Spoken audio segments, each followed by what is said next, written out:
Trevor the traction engine enjoyed living in the vicarage orchard. Edward came to see him every day, but sometimes Trevor didn't have enough work to do.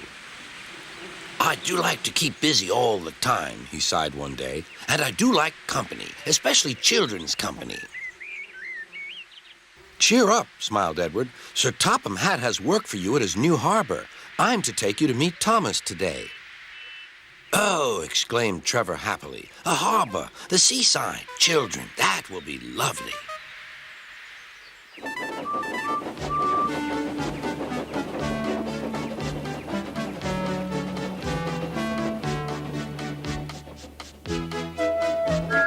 Thomas was on his way to the harbor with a trainload of metal pilings.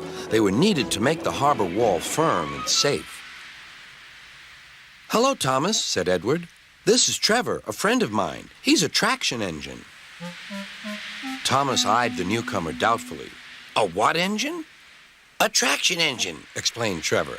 I run on roads instead of rails. Can you take me to the harbor, please? Sir Topham Hatt has a job for me. Yes, of course, replied Thomas, but he was still puzzled. Workmen coupled Trevor's car to Thomas's train, and soon they were ready to start their journey.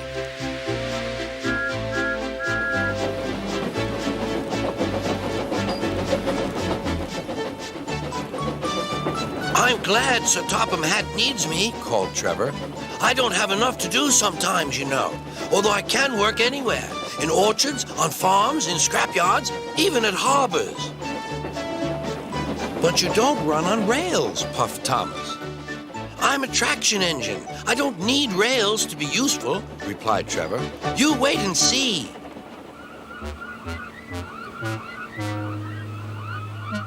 When they reached the harbor, they found everything in confusion. Cars had been derailed, blocking the line, and stone slabs lay everywhere. We must get these pilings past, said Thomas's driver. They are essential. Trevor, we need you to drag them round this mess. Just the sort of job I like, replied Trevor. Now you'll see, Thomas. I'll soon show you what traction engines can do. Trevor was as good as his word. He dragged the pilings clear with chains and towed them into position. Who needs rails? He muttered cheerfully to himself.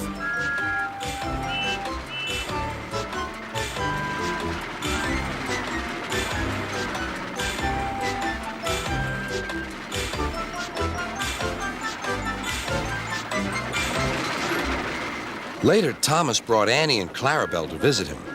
Thomas was most impressed. Now I understand how useful a traction engine can be. The coaches were full of children. Trevor gave them rides along the harbor. He liked this best of all.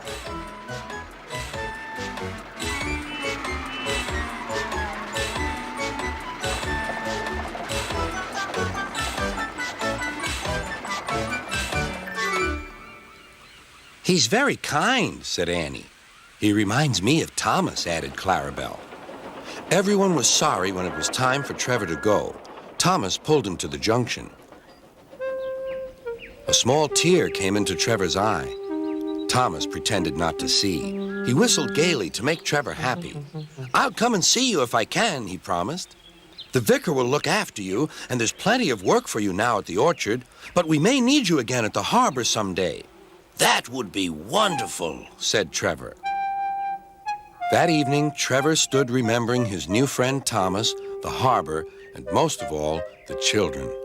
Then he went happily to sleep in the shed at the bottom of the orchard.